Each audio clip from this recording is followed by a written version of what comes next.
இயற்கை விட 6 degree Celsius அதிகமாக. ஆக இதை கீழே கொண்டு வருவது எப்படி?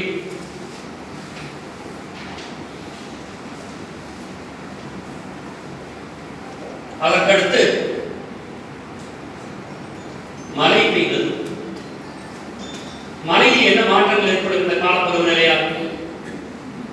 1951ஆம் ஆண்டிலிருந்து 2015ஆம் ஆண்டு வரை இந்தோ கங்கை சமவெளி மற்றும் மேற்கு தொடர்ச்சி மலைகளில் செய்த ஆய்வில் இந்த காலகட்டத்தில் மட்டும் 6% அளவிற்கு சராசரி மழை குறைந்திருக்கிறது.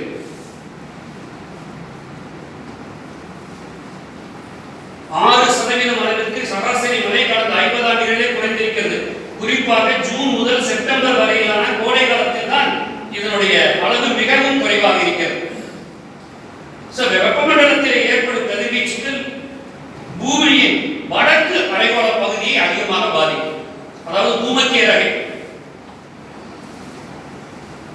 நந்தினி இந்த கேள்வி கேட்கிறோம், ஏமா பூமத்திய ரேகை எந்த பக்கம் போகுது? இதுல யாரு ஹிஸ்டரி படிக்கிறவங்க? முபாரக் சொல்லிருக்கீங்களா? இந்தியாவோட வரைபடத்தையே பார்த்துட்டு இருக்கிறீங்க, தமிழ்நாட்டினுடைய வரைபடத்தையே பார்த்துட்டு இருக்கிறீங்க.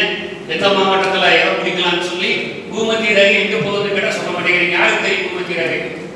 வக்கீலம்மா சொல்றேன்மா, பூமத்திய ரேகை யாருக்கு தெரியும் எங்க போகுது?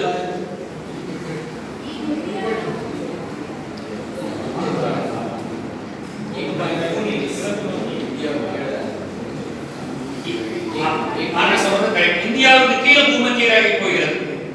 ஆக இந்தியாவுக்கு கீழே பூமத்திய ரேகை போகிறது என்று எடுத்துக்கொண்டால் இந்த பூமத்திய ரேகைக்கு மேலதான் உலகத்தில் இருக்கக்கூடிய 75% நிலப்பரப்பு மக்களும் உயிர்வாழியரும். நீங்க போய் பூமத்திய ரேகை பாருங்க. சயின்ஸ் படிச்சாங்க நம்ம அடிக்க பவர்